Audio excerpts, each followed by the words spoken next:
Hey guys, it's Books with Beth X here, and today, as you've seen by the title, we are discussing my two favourite things in this whole wide world, books and Taylor Swift.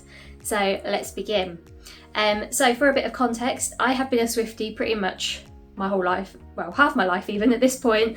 I remember Love Story coming on the radio when I was 13 years old and just falling in love with the song. I was a hopeless romantic at the time, so any love song would have pulled me in, and the one that pulled me in was Love Story by Taylor Swift, and the whole Fearless album was just beautiful to me at that age, and I think it's probably one of the first albums I bought with my own money as well, which is a bit funny. But yeah, today I am comparing my favourite books to my favourite ever album, Folklore, and I don't think anything will ever top Folklore in that ranking, but Folklore was released in 2020.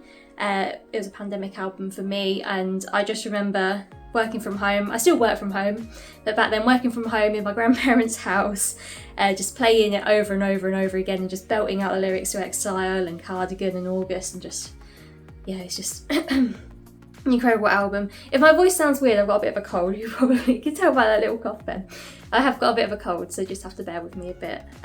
Probably the worst thing to be filming, because I'm going to be talking a lot. So you should see the pile of books next to me, it's huge.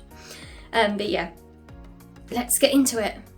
So I am doing this in order of the album set list. It's probably the right word, is that the right word? We're calling it an album set list, and the first song on the album is The One, which is a beautiful but heartbreaking song. It's basically about looking back at the one you lost and seeing what your life could have been with them, but obviously knowing that life is probably better without them.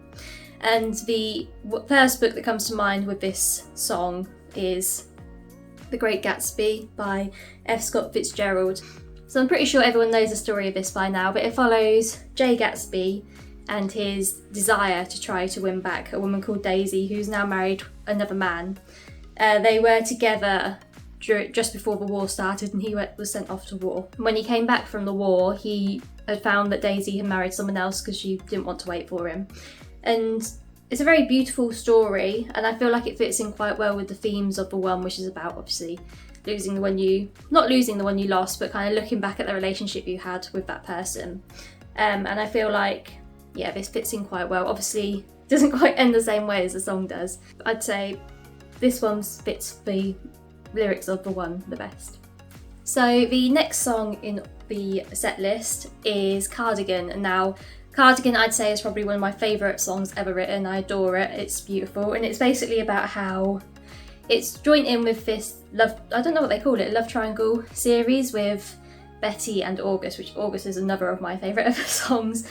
And it follows Betty, and she's basically singing about her interest in this other man called James. And she knows James has kind of been a bit naughty and been with someone else during the summer, but she wasn't too sure who or whether it's true or not. And she still has feelings for him. But she also says that she feels like, what's the lyrics? She says that she feels like she's a cardigan under someone's bed, that you pulled me on and you're my favourite. And it was just like, oh, it's just beautiful. And the one of the books that I thought would fit this quite well is Jane Eyre, which I don't have a copy of, so I will put it on the screen. But Jane Eyre follows a woman who's mistreated and bullied all her life. She becomes a governess for a rich family, and a man who's looking after his foreign niece, and she can speak a lot of languages, so she helps teach the niece as a governess, sort of like a nanny position. And while she's there, I think a lot of people call her a plain Jane. She grew up with her rich family, but she is just a normal, probably quite poor looking woman. But while she's there, she falls in love with the master of the house. And it's quite cute how it comes across that she's the only one he has eyes for, but then it turns out that there is another woman who is his wife. I won't go into too much detail about that because it does spoil the story, but I'm sure most people have probably read it. But it kind of brings in that love triangle aspect, but also the whole her being plain and thrown away sort of, and not really even looking to marry anyone because of her social status in life, and then ends up falling in love with this amazing man who, I'll say amazing, he's cheating on his wife, but falling in love with this man who seems to notice her when no one else does. So I feel like Jane Eyre fits the song quite well. Now the next song in the set list is The Last Great American Dynasty, which I love this song. It's so fun. It's one of the more joyful ones in the album. And there's only one book I could have paired that with, and that was The Seven Husbands, which I feel like pairs up quite nicely with it, especially when you've got the part with Evelyn, Celia, Harry, and I think is it James? John. And John, when they're all living together and they have a really happy life as a foursome, a throuple. They're all basically living together, and their life just seems quite amazing. And I sort of see it as them living in the house that Taylor is singing about. For context, the song is about a woman who marries a rich man, and then the man is warned that he'll die if he doesn't calm down, and then he does die. But it's her life and her having all her friends over to their amazing mansion and having parties, and yeah, it's about the last great American dynasty. And I sort of see, even though none of the characters really are a part of a dynasty in this, I see that this sort of fits that vibes quite well. So I recommend this if you love that song. So the next song on the album is Exile, which is featuring Bon Iver. And I adore this song. I could scream out the bit where the two of them are singing to each other and yelling about basically, you know what you did sort of thing. And I really struggled to think of a book that matches this, because the song kind of feels like she kept warning him that if he doesn't stop acting the way he is, she'll break up with him. And then she does break up with him, and he says, "You don't give me any warning," and she says, "But I gave you so many warnings," and now she's with another man. And she's moving on quite quickly, but obviously she did give him a lot of warning. The closest book I could think of to match that is the Hunger Games series, obviously not just the first one, and the sort of love triangle between Katniss, Peter and Gale. I kind of feel like this could be Katniss singing to Gale about her moving on to Peter, but it could also be the other way around as well when all the stuff happens in the third book with Peter. But yeah, I feel like they give similar sort of vibes as well, with like the darkness of the world and darkness of what they're singing about in the song. So yeah, if you like Exile, I recommend reading The Hunger Games if you haven't already. The next song on the album is My Tears Ricochet, which I really struggled to find a book to match this sort of. It's sort of a very love-hate relationship where they hate each other but they do still care for each other. I think maybe she hates him more than he hates her because he turns up at her funeral in the song. And the closest book I could think of that sort of has a similar sort of relationship is Beartown, which if you've read Beartown, it's not exactly because of what he does to her. But in Beartown you have Maya and, what's his name? Kevin.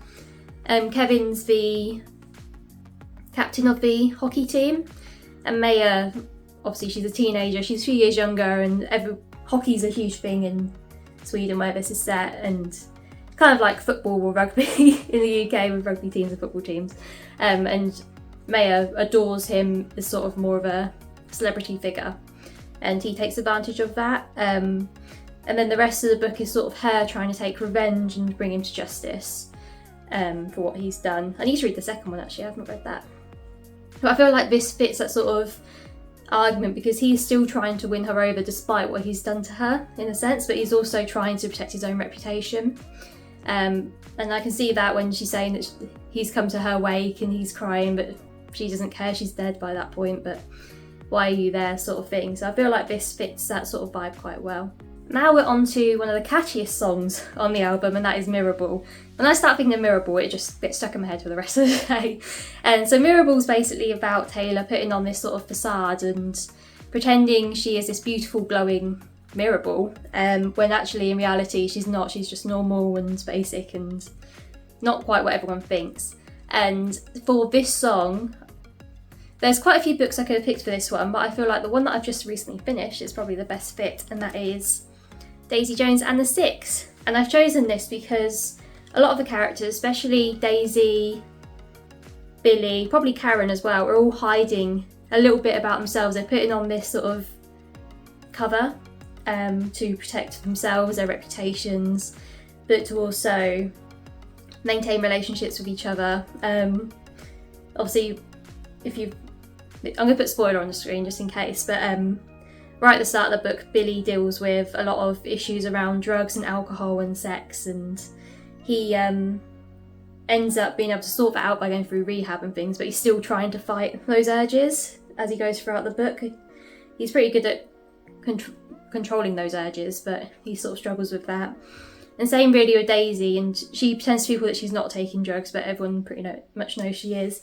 But when she's out being herself, and well, not being herself, but out performing, she can sort of hide that. Even though everyone knows that they're rock and roll bands, so they probably do drugs and a lot of alcohol and a lot of sex and things, but she kind of is hiding and running away from what she truly is like. And then you've got Karen, who, again, I'll make sure spoilers written on the screen, who obviously gets pregnant and is sleeping with Billy's brother, who's also in the band, but they're keeping it secret from everyone because they don't want anyone to know. That she gets pregnant and has a secret abortion, and yeah, she definitely has this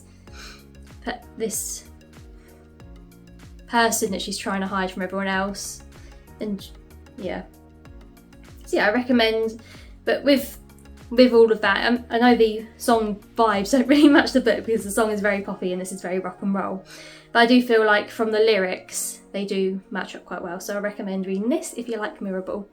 So the next song on the album is 7, which is a song about when Taylor and one of her friends were both 7 years old, and her knowing that her friend is going through something that she can't really understand herself, but she's trying to be there and to support her friend. And obviously they're both children, so it's quite a difficult time for them, but Taylor still sees that time of her life as one of the best times of her life while her friend is going through this awful situation at home. So the book that I've paired up with this song is Where the Forest Meets the Stars by Glendy Vanderer, which I don't own a physical copy of, so I'll put that on the screen.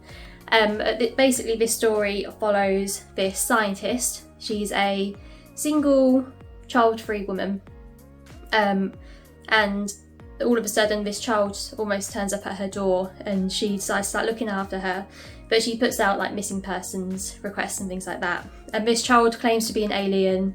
She claims to have come from space, but obviously no one's sure whether that's true or whether she's a child that's just trying to cover up something traumatic that's happened in her life and is using sort of this space analogy as her way of pretending that reality isn't reality, sort of thing. And I feel like that book fits this quite well. It's quite, I don't think the book's very popular, so I really recommend reading it, especially if you like sci-fi but also more contemporary style. And they have a beautiful relationship throughout, and there's love interests as well, so, and a really good friendship as well as the friendship between this lady and this child. So yeah, I feel like this book really fits the themes of 7 really well, so I recommend reading that if you enjoy that song.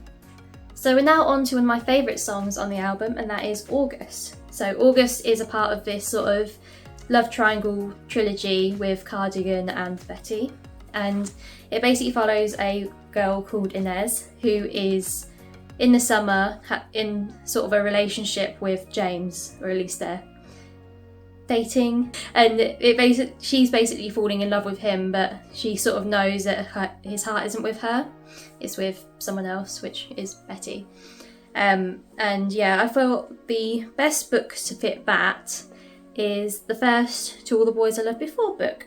So in this you're following Lara Jean, who every time she has a crush on someone, to get over that crush she writes a letter to them but never sends them. And one of those boys is a boy called Peter. Peter is probably one of the most popular boys in the school. Is he on the football team? He's on the sports team, and he's in a relationship with a girl called Genevieve, or Jen as I'll call her throughout this. And all of a sudden all the letters are posted out. The film is really good for this, I recommend watching that because it's just exactly the same as the book.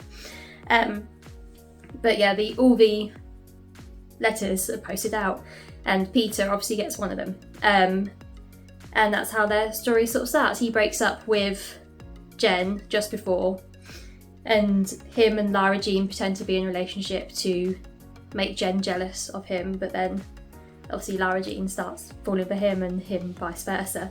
And I feel like this fits in with August quite well because Lara Jean is almost the Inez character in this situation. She's sort of stealing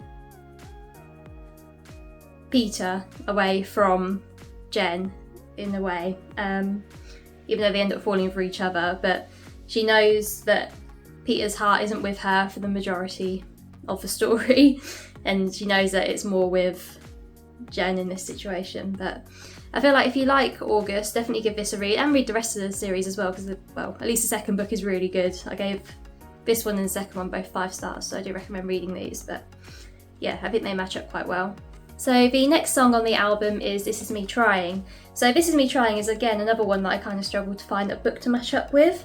It's sort of about someone trying to, or Taylor Swift anyway, trying to better herself and become this better person despite how she's been treated, and trying to sort of reinvent herself. And it kind of fits in with the whole of her going through like the Reputation era and going away from country to more pop and so on.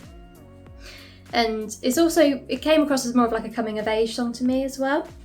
So the book that I decided to match this up with is The Perks of Being a Wallflower. So in this, you follow a boy called Charlie, he's just gone to high school. He's not really got any friends, he's gone through quite a traumatic experience at home, and he's trying to basically become an adult, essentially, come of age. And throughout this, he's making new friends, he falls in love with people, he goes to parties and like takes drugs, and yeah, it's described as Charlie is a freshman, and while he's not the biggest geek in school, he is by no means popular. Shy, introspective, intelligent beyond his years, yet socially awkward, he is a wallflower caught between trying to live his life and trying to run from it. So it's kind of him trying to become an adult and grow up and learn about the world, but obviously more traumatic things happen to him throughout. But I feel like this fits that sort of trying to be yourself, or trying to be a better version of yourself that Taylor is singing about in This Is Me Trying, so I recommend this one. So the next song on the album is Illicit Affairs. So I sort of see this, there's sort of 2 angles to this song. So you can either see it from the having an affair angle, where she's cheating on her husband, she's like running around behind his back, she's meeting up in, I think she's saying at a mall or something like that, and comes back flustered to her friends and things. Or you can sort of see it in another light, where you're in a relationship with someone you shouldn't be and you're trying to hide it from everyone. And I think the best book to portray that sort of relationship is Normal People, where you have a popular young lad, Connell, who's very poor, but he's very popular, he's good at, is it Irish football? Something like that. And then you have Marianne, who is very rich, but she's almost a nobody, she's very bullied. And yeah, his mum works for her family as a cleaner, I believe, or babysitter, something like that. And that's how their relationship sort of blossoms, which you'll see again in another story. And they start a sexual relationship. They're not really a couple, and he doesn't want anyone to know that they're together. He's sort of hiding her from his school friends. And it follows them throughout their life growing up. I think it follows them until they're about 25. And it's about how they try and sort of stay apart as they go to college or university and into careers, but they can't really stay away from each other. And even though they try and have other relationships with other people who are probably better suited for them, they're almost tied together. So yeah, I feel like this sort of fits that illicit affairs, where they're trying to hide their relationship. They're trying to admit to themselves they're not supposed to be together, but they are. So yeah, I recommend this book for that song. So the next song on the album is Invisible Strings, which I adore this song. It's beautiful. It's basically about how 2 people are tied together, and they will be for the rest of their lives. I think it's quite beautiful. And I think the best book to go with this song, I think there's only really one choice, to be honest. If everyone's read this, they'll know what I mean, that The Song of Achilles by Madeline Miller. So this follows I can never say his name, Patroclus and Achilles, and how they're sort of brought together, and then that's it, they're together forever pretty much. And no matter how far away Achilles goes to war, Patroclus is following pretty much, and their lives seem almost interlinked. It's almost like fate that they end up meeting each other and then growing up together and being together. It's just a beautiful story. And yeah, I really recommend reading this if you haven't already. But yeah, this is definitely one of the best books to go with Invisible Strings. So now we're on to Mad Woman, which is basically Taylor singing about how the press and other people, including like Kanye West and Kim Kardashian, are making her into seeming like this crazy mad woman, and how she's portrayed as always angry or always insane. I've sort of taken it in two ways, so I have got two recommendations for this one, both by the same author, and you'll see which one right now. So the first book, for the more anger side of it, is The Poppy War. So in this, I think a lot of people know about the Poppy War, but this is a fantasy. It follows a girl called Rin, and she manages to get enrolled into this sort of military school, where she's basically training to be a soldier. And then just as she's about to finish, war breaks out, and this country that is attacking their country as... I'm not going to go into too much details. There's a lot of trigger warnings for this, but basically they do some things that make her very, very, very angry, and it's the whole reason for her being in the end of it, and it does make her go crazy. But initially in this book she's more of the angry side, and it's how she basically fights back against those people. So that's the first book that I've matched this, but also a pile of books just fell down. But the other one I'll also match to this is Babel, which is sort of similar but sort of the opposite, again by Ralph Kwang, same author, but in this you've got more the insane angle. So these characters are being told that if they go against what is happening to their countries, they are insane. Like, why would you do that? You should be thankful that you've been rescued by us civilized Brits. And yeah, so this again is, I'd probably say it's more magical realism. It's a fantasy, and it's basically involving Oxford University in the 1800s. Can't remember what the years are. Basically the main character, Robin, he is taken over from China at a young age, and he can speak Chinese, and he's also been brought up speaking English.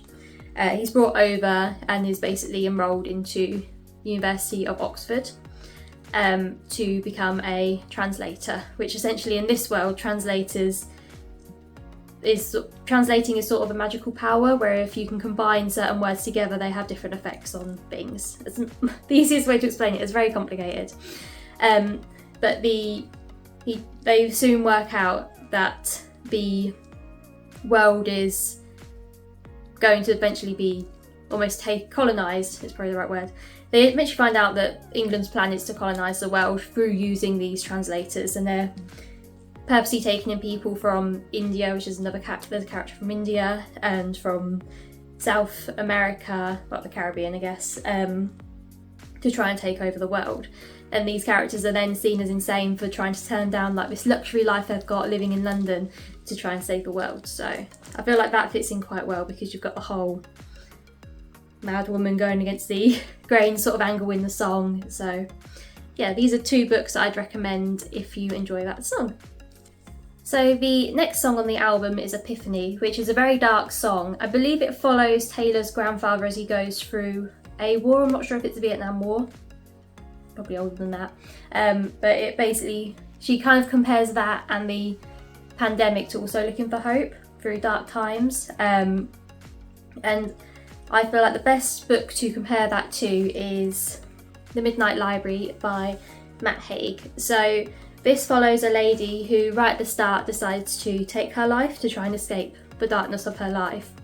And when she does so, she goes to a sort of purgatory where she can choose a door to try and experience other parts of her life that she made a different decision.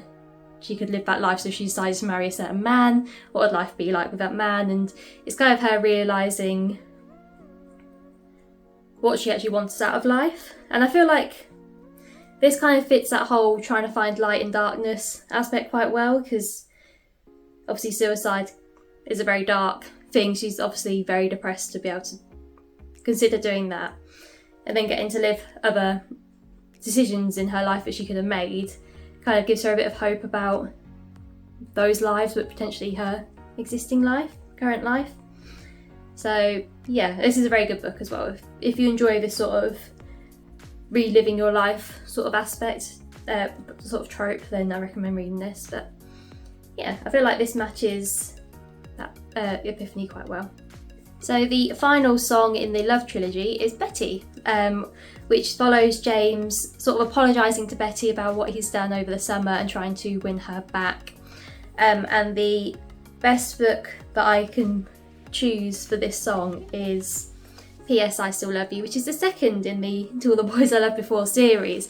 So I'm seeing this as sort of the other angle, and obviously in this one, I'm going to put a spoiler on the screen because obviously it spoils all of the previous book, but in this one, Lara Jean has fallen for Peter. However, another of the boys in her life is sort of returned, and she starts falling for him too a little bit. Meanwhile, Peter's still communicating with Jem, which obviously makes Lara jealous, so perhaps that's why she's falling for this other person. But it brings up that sort of idea in Betty, if you switch the genders, where James is obviously fallen for someone else, which is Inez, but then also gone back to the person he was with before. So this kind of seems like that with Lara starting to fall for Peter, then going to someone else, and then going back to Peter again. So I feel like this fits that quite well. So the next song on the album is Peace, which is again one of my favourite ones on there. It's beautiful. And basically it's about how Taylor loves the person she's with, but she knows that if that person's with her, they're never going to get peace from the press or from her fans or from anyone really. He's always going to be hounded. I think it's quite a nice love song, this one. So the book I decided to pair this up with is Noughts and Crosses, or the Noughts and Crosses series. So in this world, it's basically Africa colonising Europe rather than what actually happened in reality. And in this case, the black people are the ruling class rather than the white people. And as I mentioned with normal people, this has got that trope of the poor parent working for the richer parent and then children getting to know each other that way. So in this you've got Callum, who's a naught, who is the white person, and Seppi, who's a cross, who is the black person, and they fall in love. And I feel like this fits that peace angle quite well, because as a naught, obviously there's a lot of white racism. If it was switched around in real life, obviously there'd be the black racism. But obviously Callum's treated badly because of his race, and then Seppi therefore is also treated badly. And if they were going around together, people would know and be always asking her why is she with him, and it's that sort of race relations sort of novel. And it basically explores interracial relationships, but from the opposite way around if the world was switched. So yeah, I feel like this fits that sort of never been able to get peace, you're never able to be who you both truly are together sort of angle that you get from the song Peace. So if you enjoy Peace, definitely give these a read. So the next song on the album is Hoax, which is a lesser known song in my opinion. It's probably one of the weakest on the album, but it basically describes a probably almost abusive relationship, where the characters almost hate each other but love each other at the same time. And there's lyrics like, there's no other, what's the word? No other shade of blue but you. But then she also sings about how she stood on a cliffside saying, give me a reason, almost wanting to kill herself to get out of the relationship, and she knows she'll be stuck with him forever. So the book I've paired this with, which I don't again have a physical copy of, is Wuthering Heights, which I'll put on the screen here. But basically in Wuthering Heights you've got this sort of relationship between Kathy and Heathcliff, I remembered his name, which they really shouldn't be together, but they're just drawn together. But it is again almost an abusive relationship, and it kind of portrays that sort of angle of where they can't be together but they can't be apart. So I feel like that book really fits that sort of concept quite well. So yeah, if you enjoy Hoax, definitely read Wuthering Heights, which I'm sure most people have. I need to reread it, I haven't read it for a long time, but it's on my reread list. But yeah, I recommend that one. And then the final song, and probably one of the most beautiful songs ever written, if you've not heard this song, you really need to go listen to it and look at the lyrics and just take it in, is The Lakes, which is about the Lake District in the UK, funnily enough. And I've I went, when did I go last year before? I love the lakes. I like walking, so it's definitely one of my favourite places to visit in the UK. And basically it's about how it's similar to Peace, where she's unable to escape life. So her and her boyfriend Joe escape to the Lake District to sort of hide away and be themselves almost, because they don't really get as much attention when they're there. And I think it's quite a beautiful song. It's also very dark though, and about how people go there to die almost. So yeah, but I love that song, it's beautiful. And because it's so beautiful, I have to recommend Circe to go along with this. So it's got a similar aspect of escape. Circe has to escape to her own island. Well, she's banished there, but she makes it her own. And this is where she also meets Odysseus and sort of forms a relationship with him. But Circe itself, I've chosen this because it's just a beautiful, lyrical, descriptive book. I recommend everyone read this. It's very atmospheric and beautiful, but it's also devastating at the same time, especially with what Circe has to go through. Obviously this is Greek mythology, and the song speaks a lot about Wordsworth and British poets and authors of, I believe, the 1700s, 1600s. I feel like they're quite similar in the way that they're both quite lyrical and about sort of storytelling as well. So yeah, I definitely recommend reading this. You need to read this if you've never read it, because this book will just blow your mind. But it's also incredible. But yeah, recommend this if you like the lakes. So that's it for my Taylor Swift Folklore book recommendations. I hope you enjoyed. Is there any other books that you'd recommend would fit in with these songs? I'd love to know. And I'd also love to know what your favourite Taylor Swift song is if you're a Swiftie like me. But thank you for watching. I'm going to go die in a corner now with my cold.